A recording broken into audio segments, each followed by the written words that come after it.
Welcome, everyone. Welcome to day 3 of the inaugural California Digital Humanities Research Institute, or CaliDHRI. I am Tatiana Bryant, co-director of CaliDHRI and research librarian for Digital Humanities, History, and African American Studies at UC Irvine. I'd like to start with a land and labor acknowledgement. Higher education institutions, settlers, and guests exist on the traditional, occupied, or unceded territories of hundreds of tribes across what is currently known as the state of California. This land has been stewarded by Indigenous people since time immemorial, in spite of forced removal and assimilation policies, as well as oppressive systems and structures that continue to perpetuate their erasure. We also want to acknowledge the long history of colonization, slavery, forced migrations, coerced labor, exclusion, and racism experienced by Indigenous and Black communities across California and the US.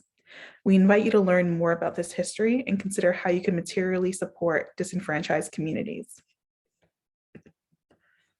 CaliDHRI is a new annual Digital Ethnic Studies Institute inspired by CUNY Digital Humanities Research Institute and hosted by UC Irvine Libraries and UCLA Libraries. We're also supported by UCLA's Digital Humanities Program, Center for the Study of Women, the Streisand Center, and the Office of Advanced Research Computing, as well as the USC Mellon Humanities and the Digital World Program. CaliDHRI co-director and UCLA librarian for digital research and scholarship, Zoe Borofsky, and I want to thank our team of instructors. Yo Kawano, who's the lead computation scientist for GIS and spatial data science for the Office of Advanced Research Computing at UCLA. Eleanor Kale is a senior program manager for research facilitation in the Office of Advanced Research Computing at UCLA. Andy Rutkowski is the visualization librarian at USC Libraries. Joy Gui, is the emerging technologies advocate at the Social Sciences Center for Education, Research, and Technology at UCLA. Nick Schweiderman is a PhD student in information studies at UCLA. Wendy Kurtz is a lecturer and project scientist with the program in digital humanities at UCLA. Sam Carter is a PhD candidate in visual studies at UC Irvine. Stacy Williams is the librarian for the Ralph J. Bunche Center for African American Studies. Stacy Shin is a PhD candidate in English at UCLA. Jesslyn Whittel is a PhD candidate in English at UCLA, and Pradeep Kanan is a PhD student in musicology at UCLA. None of this could be done without a team full of people helping. Thank you all. This year, CaliDHRI centers Black digital humanities. Our 2022 theme, The Black Press, is explored by 3 keynote speakers over 3 days, who each highlight their own Black digital humanities research and projects. Feel free to add any questions and comments for our opening keynote speaker to the Q&A function at any point. Now I want to introduce our closing keynote speaker, Dr. Kim Gallen, who is an associate professor of history at Purdue University. Her work investigates the cultural dimensions of the Black press in the early 20th century and the history of technology, race, and health equity. She is the author of a number of articles and essays, as well as the 2020 University of Illinois Press book, Pleasure in the News, African-American Readership and Sexuality in the Black Press. Dr. Gallen is also the author of the field-defining article, Making a Case for the Black Digital Humanities, and the founder and director of 2 Black digital humanities projects, the Black Press Research Collective and COVID Black. Her talk today is titled Pleasure in Politics, the Evolving Role and Meaning of the Black Press in the Technological Age. Dr. Gallen, please begin whenever you're ready. Thank you. Thank you so much, Tatiana. I really appreciate the introduction. I also want to thank everyone here for inviting me to be one of the keynotes of the inaugural conference of the California Digital Humanities Research Institute. This was really a pleasure to get this invitation in many ways, because although I have written a book on the Black press and my career thus far has been probably at this point equally on Black DH and the Black press, and they certainly overlap. And that's how I got into Black DH in general, is really thinking about the ways to think about and develop a digital project on the Black press. My work has, over these past 2 years, been really filled with work on COVID Black, the response that I developed to the pandemic. And my book came out in 2020, May of 2020. That was something no one told me might happen, is that my first book would come out at the beginning of a pandemic.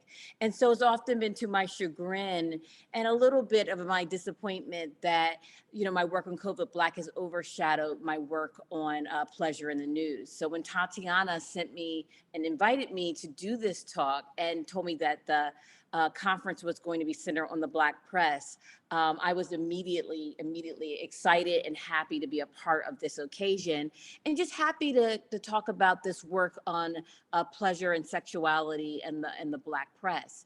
And my remarks today will not only be about the Black press, but it'll be also about how we think about pleasure in Black DH.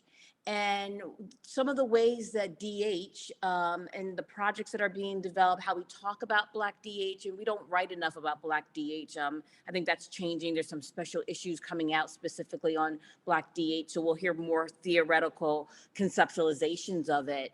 But certainly when we look at the projects, I would argue that the projects that we see largely take up the way that Black our African-American historiography or the Black experience has been presented. And there's some politics to that, and some respectability politics to that. And so it's interesting that we see Black DH, or I'm making the argument, and I want to talk more about this in my talk today, and certainly through the Q&A, that in some ways our development of Black DH projects sort of takes up the same sort of parameters, paths that print scholarship does and did.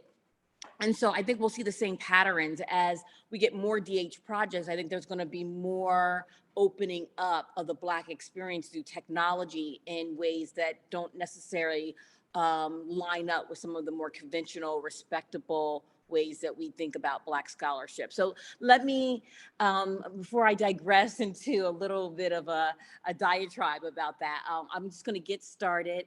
The title of my talk today is Pleasure in Politics. Oops. Go back for 1 second. The evolving role and meaning of the Black press in the technological age. And so again, like I said, this will be about the Black press, but it'll also be about how we think about Black DH. So please advance to the next slide. So when we think about the Black press, some people talk about the Black press as though it's dead. And I think that we don't talk enough about the Black press in terms of what we mean by the Black press. You know, certainly in my book, I was talking about print newspapers. I was writing about the early 20th century, you know, a form of journalism in some sense that's gone. And I mean journalism in general. As we all know, technology completely transformed what we think of as a press, what we think about as newspapers, what we even think about as media. So my talk today thinks about the Black press in the more conventional way. I talk about and research the golden age of the Black press, which, you know, many scholars say is about from maybe, you know, 1915, 1920, all the way up to 1950s or 60s. You know, there's an argument that after the civil rights movement, you see many Black journalists leaving to go to white newspaper outlets, and a brain drain of the Black press, and more readers, more Black readers, if you will, reading white newspapers as white newspapers began to really cover Black people more. And so people talk about that golden age as, you know, being early 20th century to mid, a little bit after the civil rights. And so in that sense, you know, that I also use that definition of the Black press.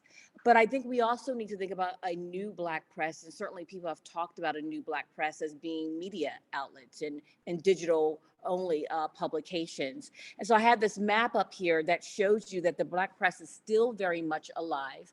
This is a map that was created on a project that I did some research for, on the Craig Newmark New Black Media or Black Media Initiative at CUNY in New York. And they have been really thinking about the ways to conceptualize, develop more scholarship and more understanding of the Black press. So I start off with this map as to say that the Black press is still alive and well in many instances. And quite frankly, we've seen a resurgence of the Black press and Black media over these last 2 years, as it's become really necessary once again of how needed the Black press is and how local journalism is absolutely vital to responding to public crises like the COVID pandemic, right?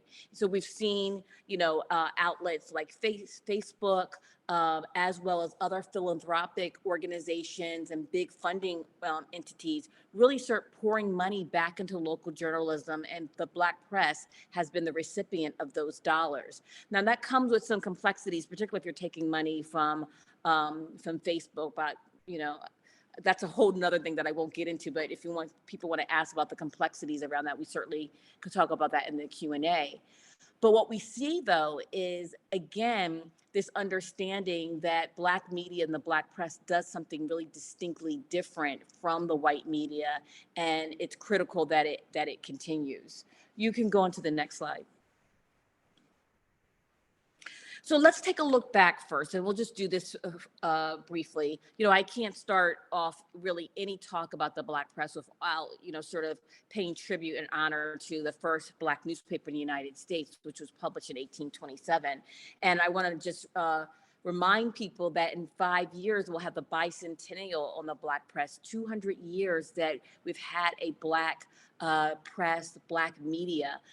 Really, really important date. Some really interesting things are going to be happening around that time. So that's almost a 200-year history, if we're talking about today, and certainly 5 years, 200-year history of the Black press. And this often quoted statement from the founders of the Black press: "We wish to plead our own cause. Too long have others spoken for us. Too long has the public been deceived by misrepresentations and things which concern us dearly." So the Black press, and I start off here because it's important to understand, the Black press always saw itself and conceptualized itself as a fighting press. It was an advocacy press.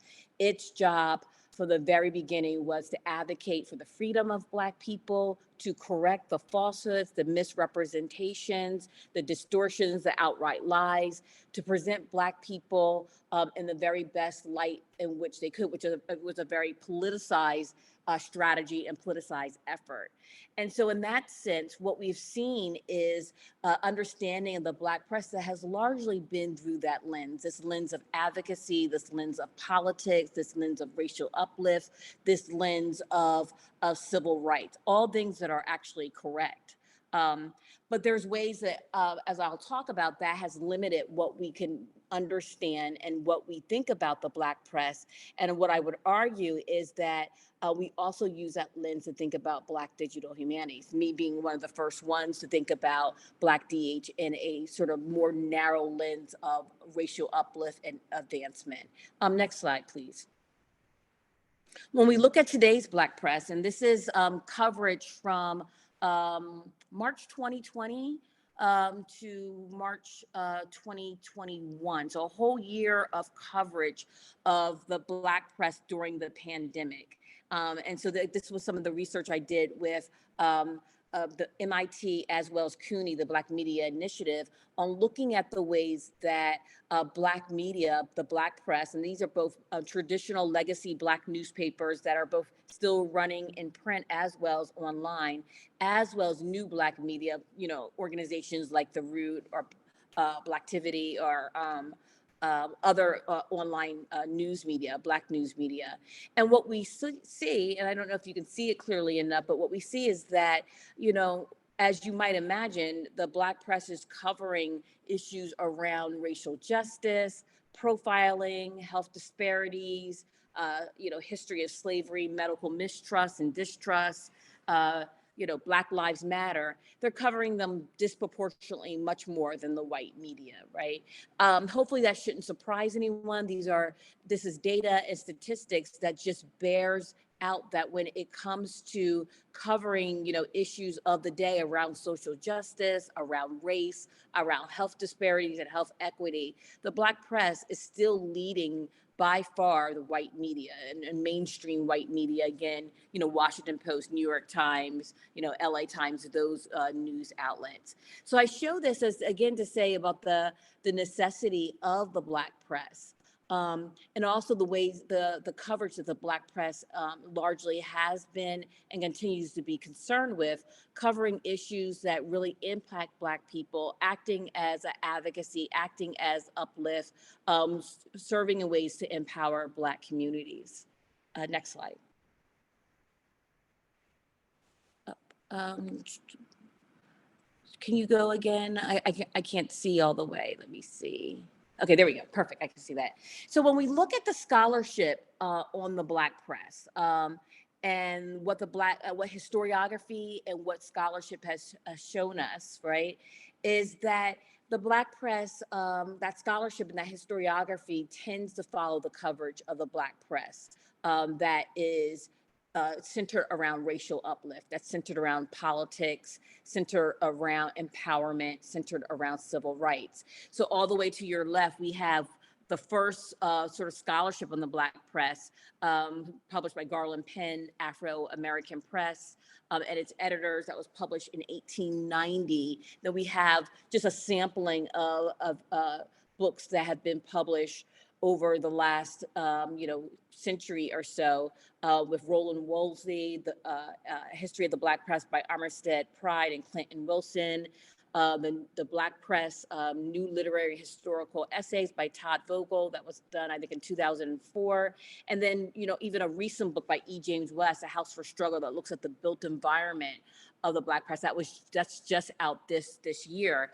We see a tendency to follow the coverage that has centered, again, civil rights and racial empowerment and uplift. And that's absolutely fine. I think, we need more work on the Black press that looks at these struggles and the way the Black press covered these struggles, fostered social movements, and advocated for Black people. I still think there's much more work that can be done on that.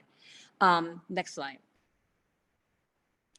But when we look at the Black press, and we can go forward, and Black DH, we might start asking ourselves some questions about the ways that the Black DH takes up the same sort of pattern, okay, in really good ways. So I want to talk a little bit about a couple Black DH projects on the Black press. So the first we have is the Black Quotidian, Everyday History in African American Newspapers. This is by Dr. Delmont, who's a professor of history at Dartmouth College. And what we see when we look at this project is a beautiful project made with Scalar. You may have seen it. I think Stanford primarily was a partner in developing this project that looks at the Black press culturally, through gender, through sports, through civil rights and Black freedom, through politics. There's several other themes here. I've only presented several sample of them. And this project is beautiful because it not only articulates these themes and the coverage of everyday Black life through the lens of Black newspapers, and centers the Black press as a instrumental part of the Black experience. I don't know if you can have, we could understand a Black experience without the Black press. We see these themes being represented in, again, a beautiful online publication that marries images with text and contextualizes the history of Black people through the Black press. Next slide. We also see a wonderful project by Junwon Wu, Associate Professor of English at Lorain County Community College, that looks at the 19th century Black press in Ohio, taking a much more local approach as opposed to Dr. Delmont, who takes a much broader approach in thinking holistically about Black life. Dr. Wu looks really specifically at the Ohio 19th century Black press and really works to uncover a history of Ohio's Black press. We don't know much about particularly the 19th century Black press through that lens, and she really works to recover that by digitizing newspapers, connecting them geographically and mapping them to where they were throughout the state, helping us to uncover a Black experience in Ohio that often is marginalized relative to, more major coastal metropolitan cities in terms of how we understand the Black experience. Using data to visualize this Black experience in Ohio. But once again, really operating on the Black press as an advocacy, as a fighting press, as a press that uplifts the Black community, again, in a really beautiful, important way. Next slide. Then we have building the Black press. Oops, nope. Can you go back and then go forward? There's a little slippage there. Then we have Building the Black Press by Professor E. James West. I just talked a little bit about his book on the Black press and the built environment. Another beautiful project in terms of thinking about the spatial understanding the built environment of the Black press. Highly recommend that you go and get his book.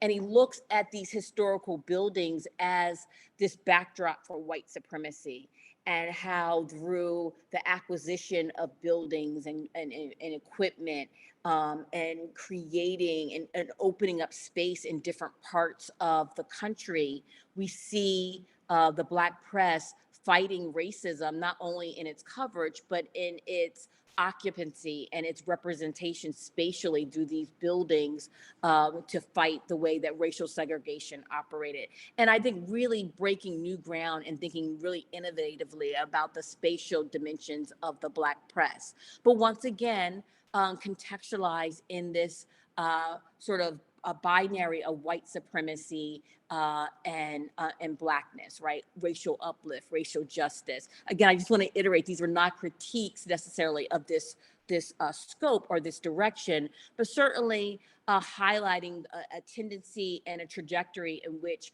DH projects, Black DH projects on the Black press tend to occur. Next slide. Finally, I want to just call out Mapping Black California.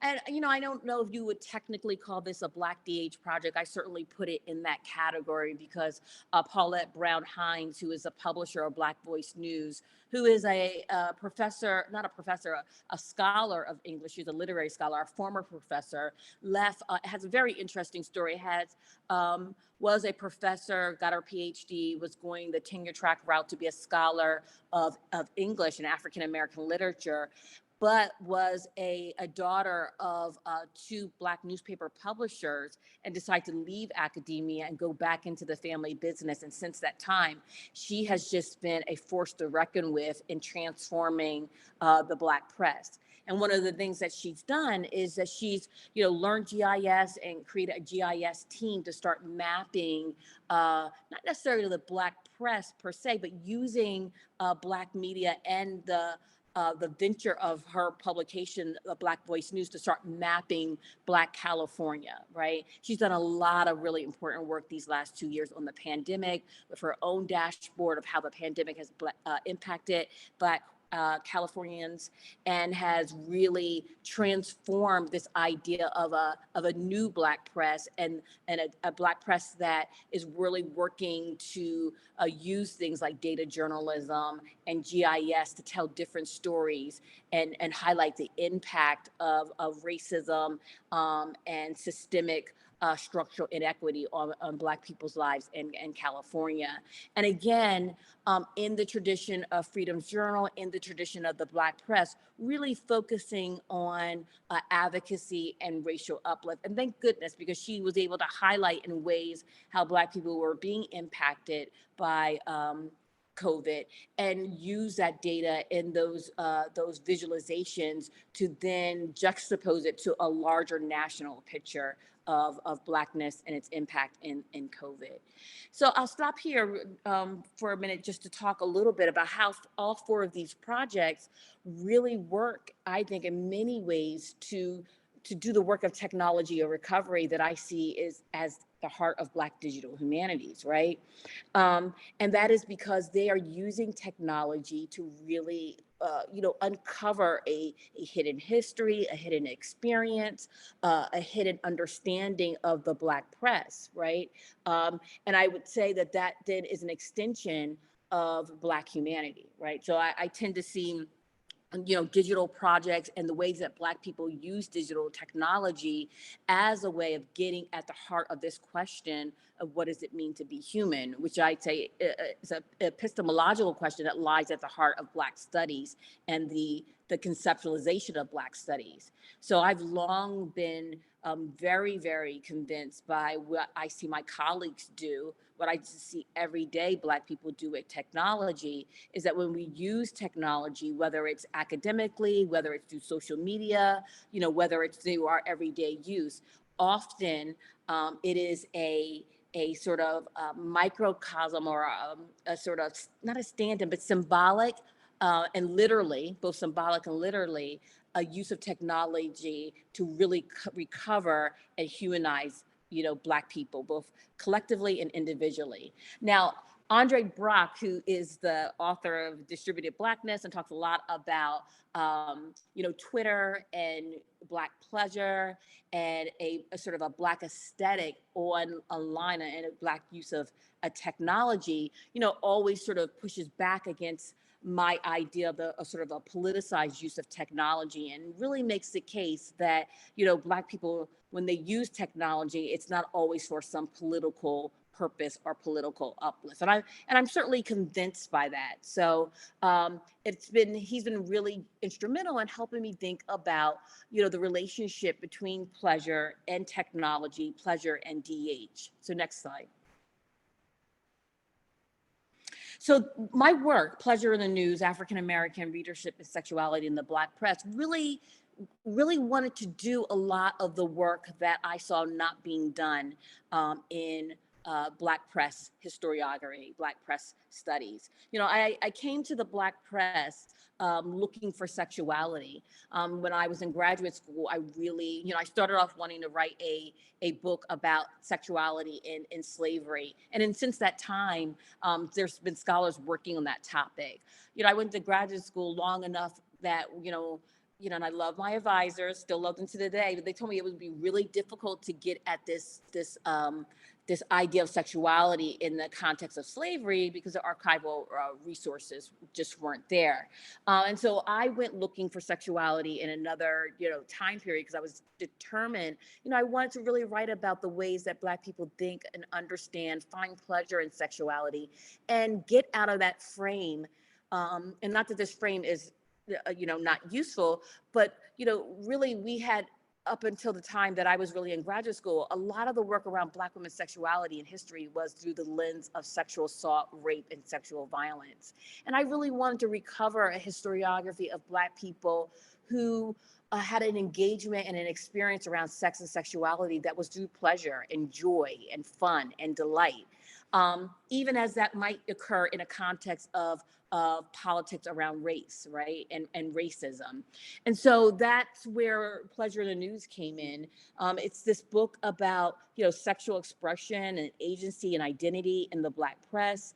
It's thinking about the way that the Black press creates these sexual publics, these public spheres for Black people to engage and talk about sexuality in places that they can't.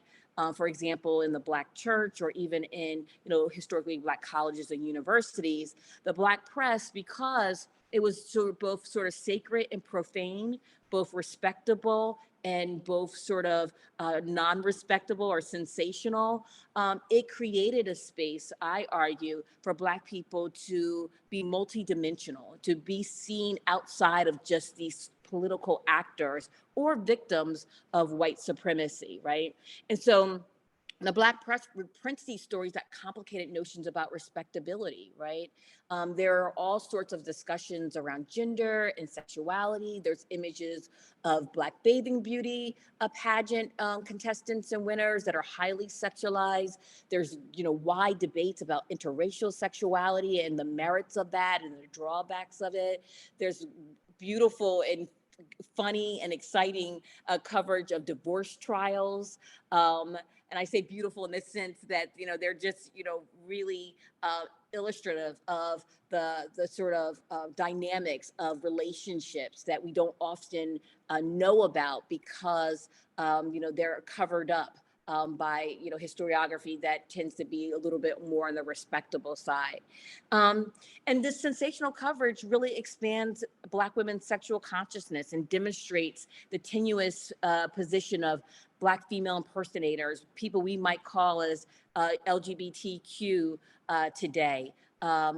Black gay men and Black lesbians in the early 20th century, often people that we don't give voice to in the historiography, even though we see that more and more, but we still minimize in ways, even today in contemporary society when we think about, mainstream Black representations. And so Pleasure in the News sort of does what, Andre Brock calls us to do and others calls us to do, is think about, pleasure and the politics of pleasure and what that means for the Black experience. Next slide.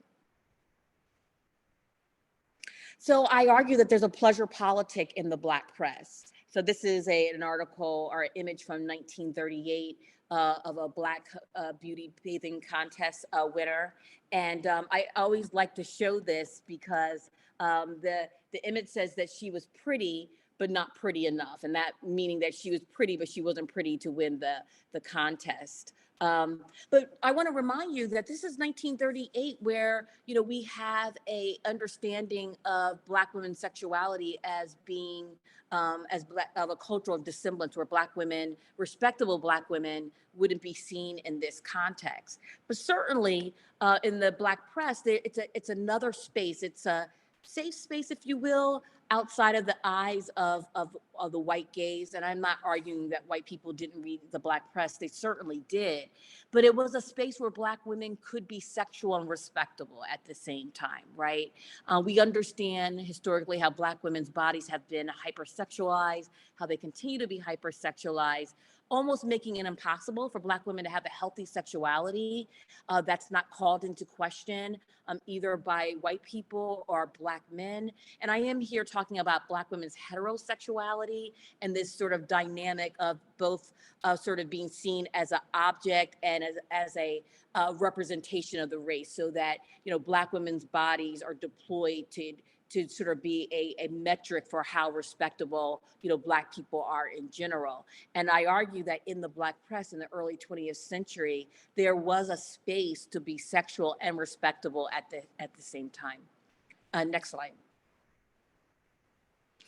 Again, we see divorce cases and sexual scandals that are covered widely. I'll stop here to say that, the Black press was historically could not get the advertising that its white counterparts could. So as you have a growing consumer culture, a growing mass culture, where newspapers, depended on advertising for revenue, Black newspapers just could not ever get those mainstream advertisers, even when Black consumers supported those products. And that's because, many of these manufacturers, many people, selling goods did not want Black people or to be associated with them because it was seen as derogatory. It brought the value of your products or your services down. And because of that, the Black press had to depend on cultivating a mass audience of readers. They had to bring readers into their newspapers.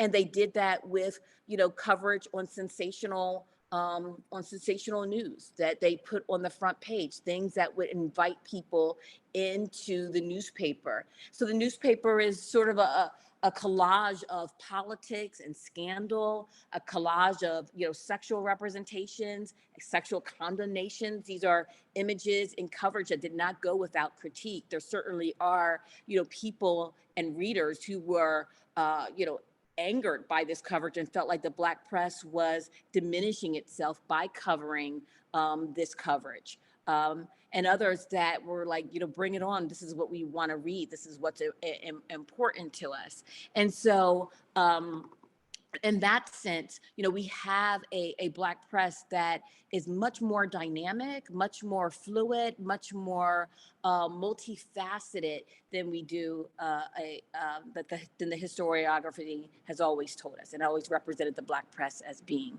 Next slide, B, please. You may have trouble seeing this image or these images. I'll point you to the bottom of the page. This is from the Baltimore Afro-American, 1932, I believe. And the bottom, sort of over to, well, it's my left, it might be your right. There's an image of Black female impersonators. And so the Black press covered balls. We might call them drag balls today, if you're thinking about RuPaul's drag ball race, or balls in general. If you are familiar with that culture where people dress in non-gender or non-conforming gendered ways. These balls were incredibly popular. Often they were biological men who dressed as women. They were called female impersonators, pansies. During this time, fairies, sissies, the language is pejorative. What is clear, though, is that the Black press covered these events widely. They often showed up at these events, and they were not seen in the derogatory way that a Black press in the 21st century might see it, ironically enough. And so we have a Black press coverage of what we would think of today as Black transgender communities, and saw them, for better or worse, and I'm not arguing, if you read my book, I don't argue that the Black press necessarily saw them as respectable, but they saw them as a vibrant part of their community and covered, Black gender nonconforming communities widely, particularly, non-gender male conforming communities, in terms of the balls and dress really widely, and create a space for coverage and discussion about these communities. You would be hard pressed to find that in the Black press of today, even online Black press, right? So ironically, we think about history as being more progressive over time. I would argue that when we look at the Black press, the legacy Black press that continues today, you're far, you're unlikely to see discussions and coverages of Black trans community in a really measurable way, if at all, in some publications. And so we can talk about that. And one of the things I want to propose is that, maybe Black DH can recover that history and start challenging a new Black press to start covering Black trans communities, Black gay and lesbian communities, and much more dynamic and just at all, quite frankly. Next slide. So, my work, making a case for Black DH, really relied on a technology of recovery. This idea that, Black DH revolves around using tools and technologies to really uncover, restore, overhaul the full humanity of marginalized people through the use of digital platforms and tools, right? And when I say marginalized communities, I'm really talking about Black people. And I'm talking about Black people on multiple levels when I think about Black DH. As subjects, right? Recovering the humanity of Black people in history. But I'm also talking about the actors in the academy. When I wrote this piece or that piece in 2016, which wasn't that long ago, but still long enough ago, that there were, DH was still largely sort of understood as projects around English, projects, that were largely done by white people, white men particularly, scholars. And so making a case for Black DH was about making a case for the ways that Black people have been, use technology in ways that are just as important and significant as, our white counterparts in the academic community. And at that time, the big debate was like, if you couldn't code, then you really couldn't be a digital humanist. Thank goodness those discussions are gone and past, and we've moved into a space where we think much more fluidly about digital humanities, and we see all types of ways of thinking about digital humanities that's inclusive of people's race and ethnicity, gender and sexuality, class, region, geography. I think we're at a really important space now when we think about the multidimensional ways of Black digital humanities, this conference being one of them. And we also are starting to see for the first time, I think this year and last year, hires that are specifically being asked from Africana Studies departments to have backgrounds in Black digital humanities. And for me, that's probably one of the biggest signs of progress, that we're starting to see Black DH now slowly but surely become a part of the Africana Studies, Black Studies discipline. So recovery to me isn't certainly just about recovering history. It's also about recovering the ways that Black scholars in the academy have long been working with digital tools and technologies. I always mention the history of Black writing and Dr. Mary Emma Graham, who was doing Black DH back in the 80s, right? Before there was even a conceptualization of digital humanities. But when we first started thinking about digital humanities and the way we think of them, no one ever mentioned her name. No one mentioned Dr. Akilimat's name, who was doing e-Black studies, right? So when I wrote Making a Case for Black DH, it was also about recovering the Black scholar who had been doing DH before it was DH. And so that restoring of Black people's humanity can be within the academy and outside the academy. And I think, technology recovery operates as a shared basis for Black academic and non-academic digital work, right? Some of the ways that Black people engage with social media, I certainly think operates as a technology of recovery. I think, technology of recovery shows how it's a deeply political enterprise that transforms canons and historiography by incorporating Black voices and centering an African-American and African diasporic experience. And I think finally, technology recovery really troubles the very core of what we have come to know as the humanities by recovering alternate constructions of humanity that has been historically excluded from that concept. So I'll stop here to say that I think there's a sort of a way to start pushing Black DH to be more expansive of who we think of as human and what projects we are using to humanize the Black experience. So when you look at the Black DH projects, and I think, Color Conventions has been really good about keeping a running list of Black DH projects that are being developed and have been developed. We see a wonderful growing list of Black DH work that again aligns with that pattern of thinking about the history of enslavement, the history of the civil rights movement, history of Black journalism. I think two of the two previous keynote speakers really touched on gender and the Black Panther Party and these ways of using technology to cover these experiences, which are incredibly important and we don't know enough of. But in doing that work, I think we might also unintentionally, unwittingly be marginalizing and continuing to sort of create silences around Black experiences that don't necessarily line up with the traditional ways that we've understood the Black experience. Next slide. So what does a Black DH and a pleasure politic in the Black press look like? Well, I think that if we want to start expanding what Black DH is, we could certainly do that through the context of the Black press and start thinking more fluidly about the representations that are in the Black press and Black print culture in general. So what you have in front of you is just a set of digitized images of the cover of Abbott's Monthly, which was a short run magazine, if you will, that came out of the Chicago Defender. It runs from 1930 to 1933. If you think about those dates, I don't know why anyone would have released a magazine during the Great Depression. Nonetheless, Robert S. Abbott thought it was a good idea. And he wanted to have this publication that was popular, that included short stories, that, was entertainment, that had poetry, I wouldn't call it a literary journal, but really a popular magazine of short stories and fiction and entertainment for Black communities, right? And he created these magazines and created images of Black women, a lot of these women that you see on the images of Abbott's Monthly were actually screen stars and theater stars of the 1930s, right? So many of them are celebrities.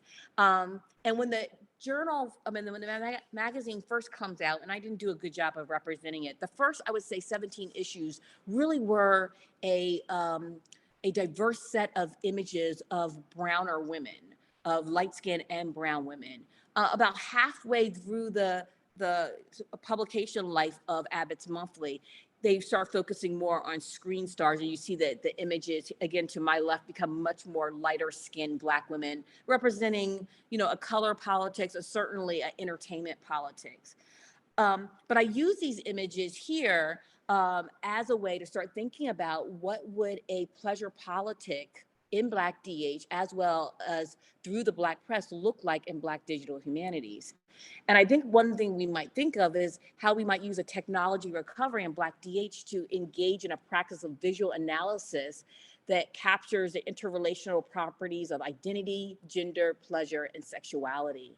You can see these images certainly are headshots, but some of the images of these publications certainly had the full image of Black women's bodies. Again, going back to the, pretty but not pretty enough bathing beauty image. And again, those are very popular in newspapers during this time period, in the crisis, in opportunity. It's just not newspapers and Black print culture, where Black women's bodies could be both sexual and pleasurable and respectable in the same time.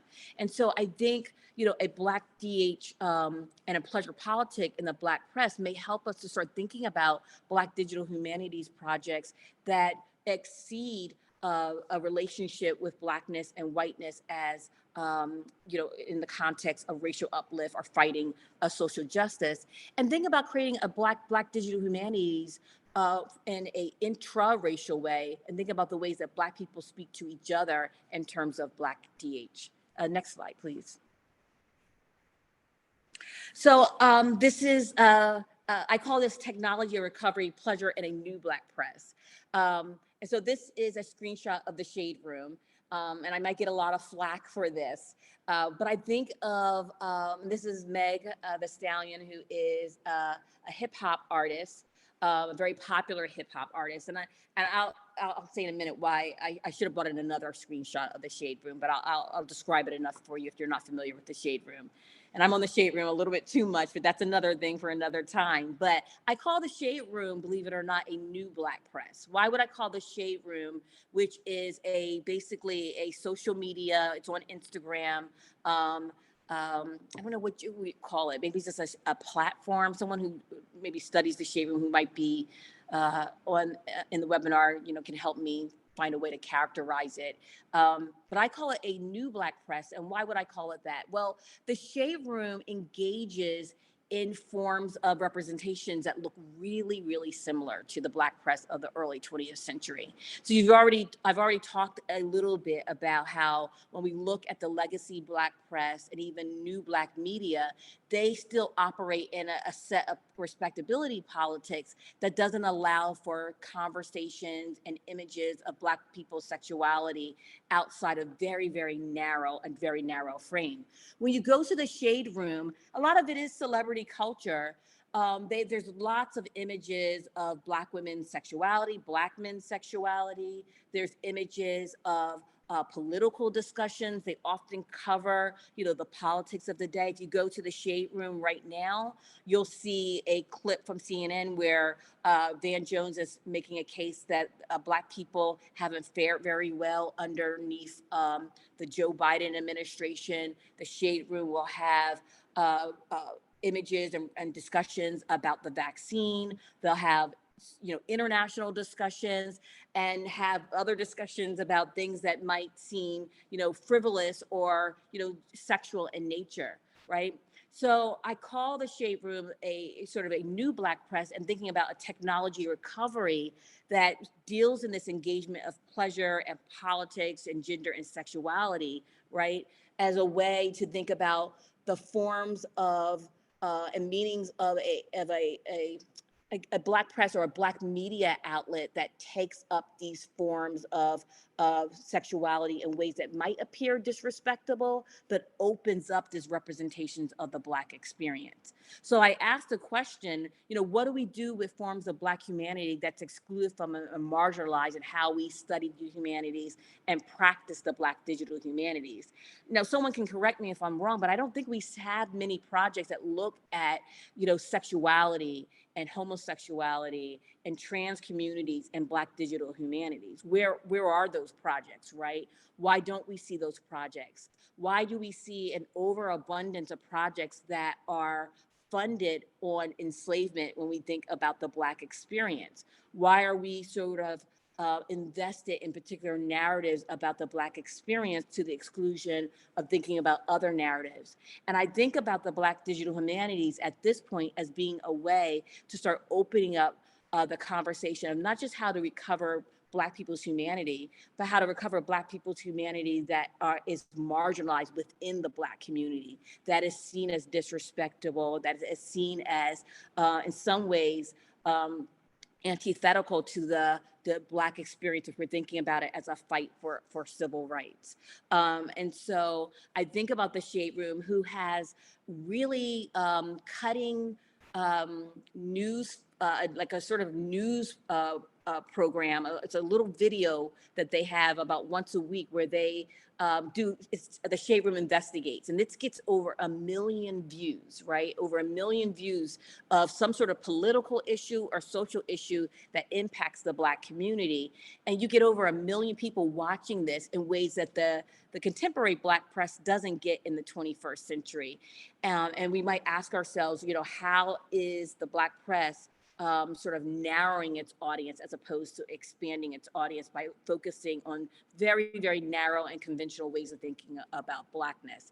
And I would call on Black DH to start, expanding its scope and its coverage and its development of projects also in thinking about the Black experience. Next slide.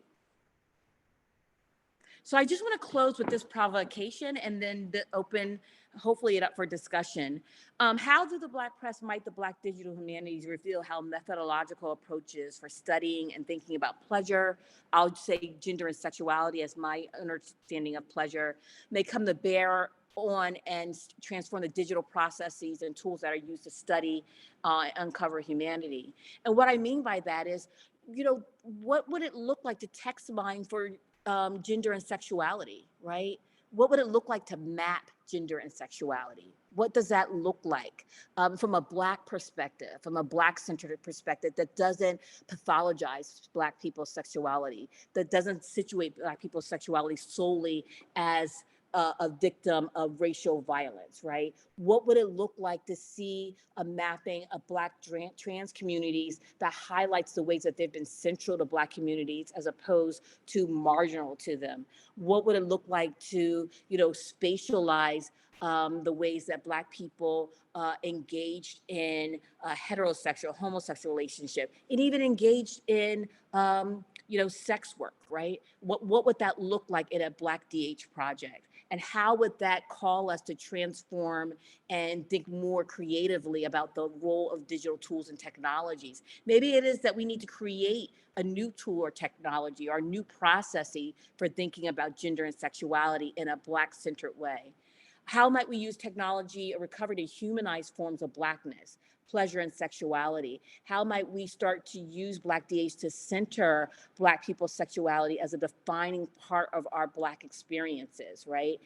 How might we use the Black DH to recover the ways that Black people who are trans are often sort of, not only marginalized, but are silenced and not given the proper due when it comes to representation and just their value as human beings, right? And how might that speak to the larger Black experience? So thank you, and I look forward to talking and having a conversation with you.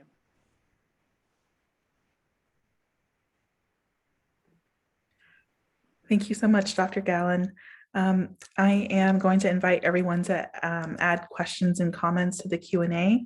I'm also going to welcome Sam Carter, who is a PhD student at UC Irvine, to moderate our discussion today. Sam, feel free to Begin when you're ready. Great. Thank you so much, Tatiana. And thank you so much, Kim, for this wonderful talk. I've been like popping in the chat. I'm so excited.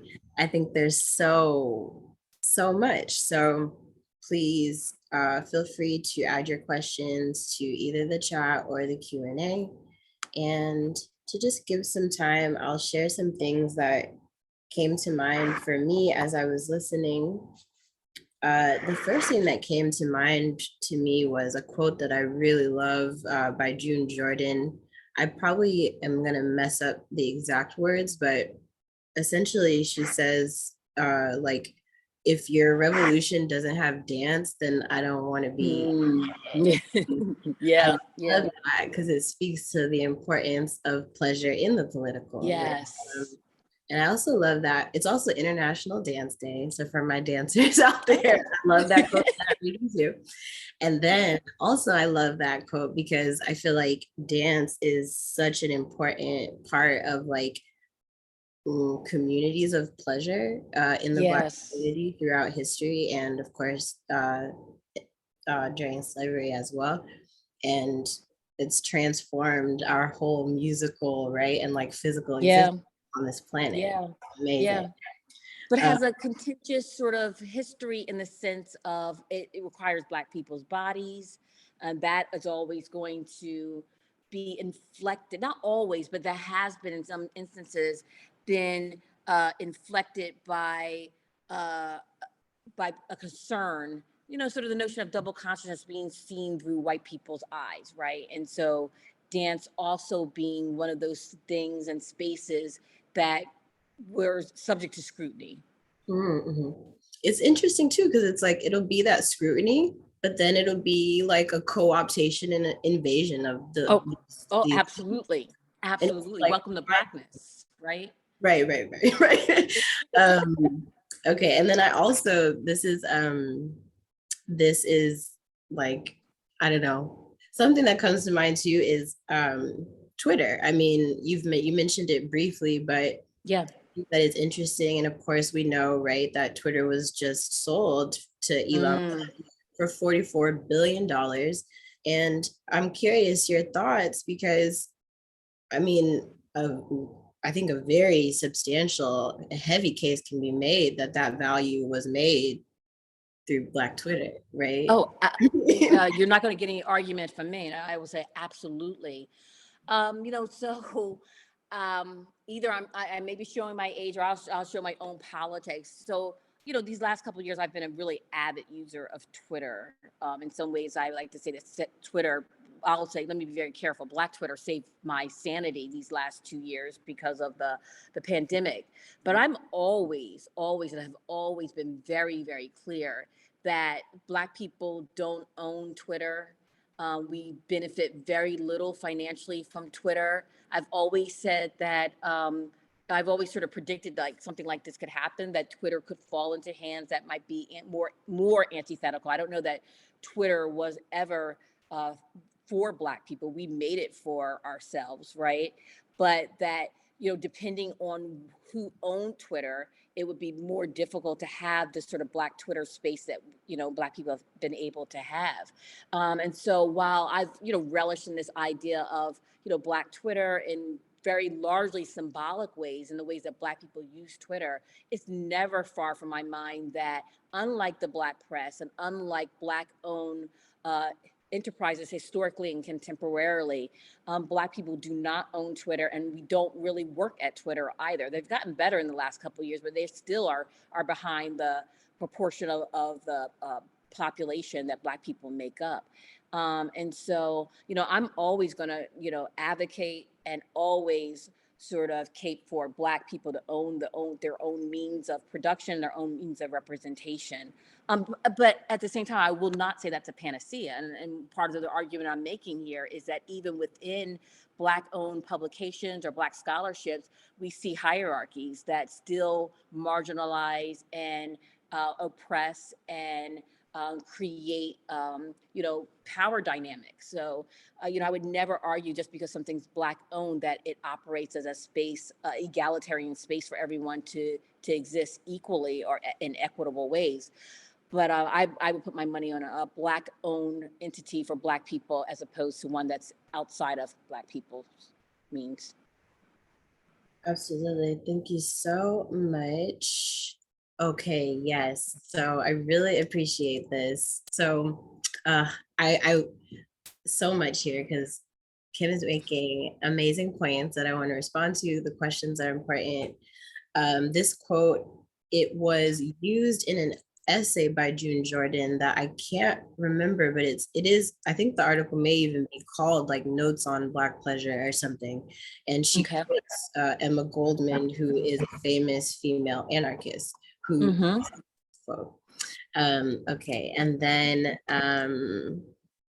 I love this comment too. For folks interested in bestriding Africa and Afro-diasporic culture in their work, could you please speak more about the extent to which Black DH as a field of scholarship incorporates or can incorporate Africa as a continent? Thank you so much, Utitafon, for that question. Yeah. Can you read the first part of that question for people who are interested in? Absolutely. In bestriding Africa and Afro-diasporic culture in their work. So there is a very, sorry, my computer just timed out. There's a very a growing and strong presence of Africa, African DH and African studies in DH, right? So I'm really not the person to really speak to that. I certainly think about Blackness as inclusive of the continent and the diaspora, absolutely. So, I operate as sort of a big tent of Black DH where underneath that, no, I should say underneath that, but within that, that's a better word to use. You certainly have the diaspora in the continent. But, I also understand that, we could spend the rest of the time we have and then the rest of a lifetime talking about what Blackness is, right? And in some ways, when we think about Black DH, and certainly I'm the one who made the case for Black DH coming in with a very sort of monolithic and a very sort of static understanding of Blackness, right? And so there's a way that Black DH can also and should upend what Blackness is, right? And challenge, the sort of stasis that certainly I was operating under, that Blackness and its technology of recovery sort of works this way. I think people who are looking to bring the continent and African diasporic work into DH and Black DH certainly should be thinking in ways that Blackness shows up very differently on the continent and in the diaspora than it does in the United States or in the UK or in Canada, right? And maybe that Black DH does that work of really through technology, do digital forms. I'm already thinking of like the way that one might visualize, various iterations of Blackness, various shades of Blackness in a digital form, or even, again, text mining, mapping, Blackness through a Black sort of DH in terms of a technology of recovery. I think that is absolutely where you might find a pathway into thinking about how the diaspora and the continent may come to bear on Black DH.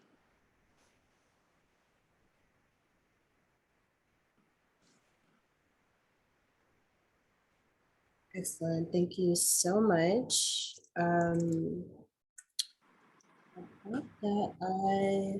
Okay, just sort of catching up. Please feel free to add any questions or thoughts either to the Q&A or to the chat. I will share one other thing that came to mind when you were speaking. I was thinking a lot about, and please feel free to correct me with my understanding, but I was hearing you speak a lot about,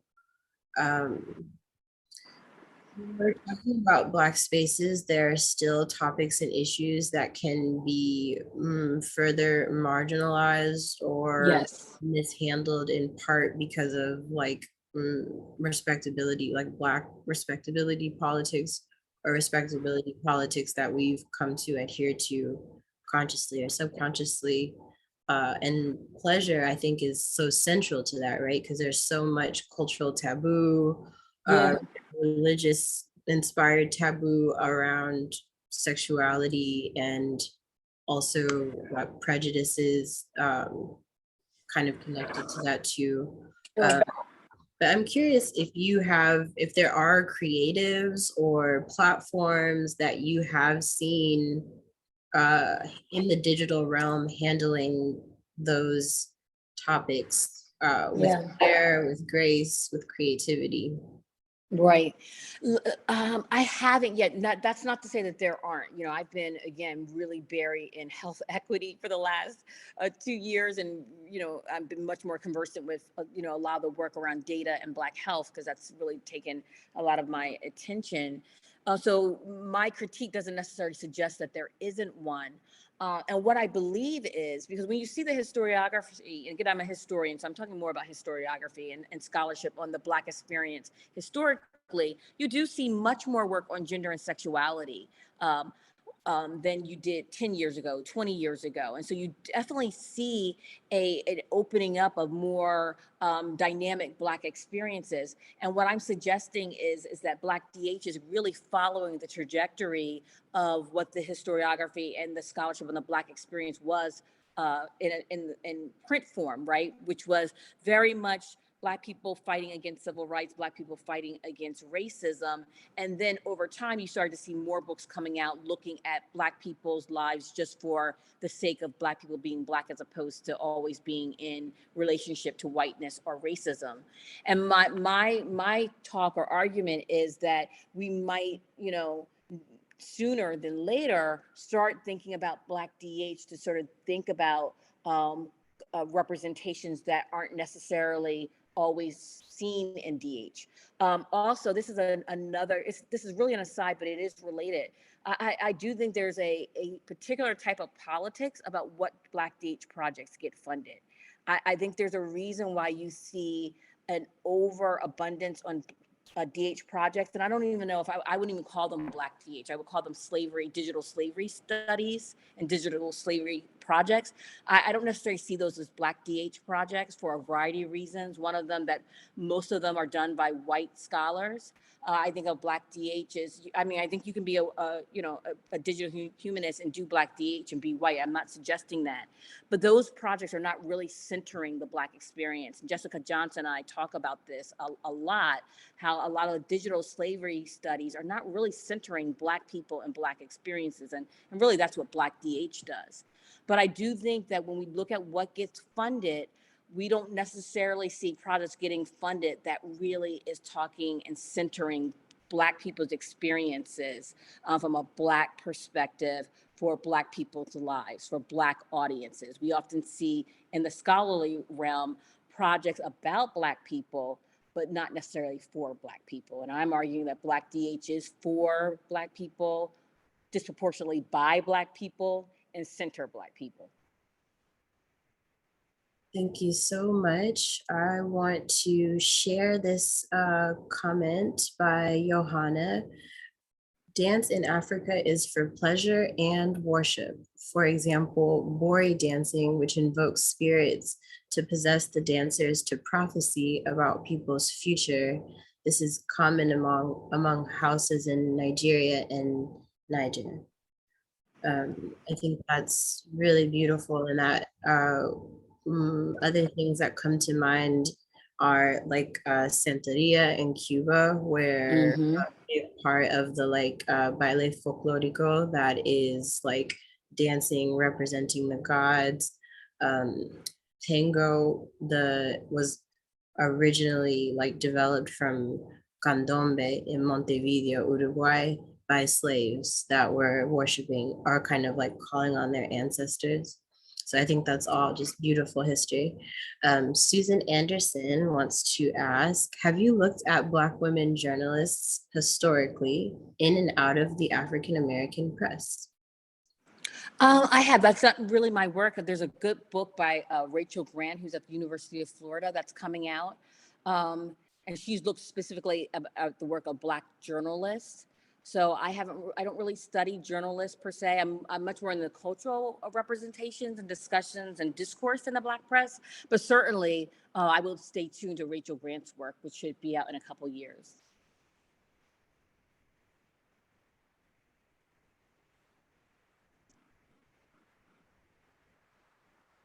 Great, thank you so much. Excuse me, I'm going to prepare to return things to Tatiana to thank you and conclude.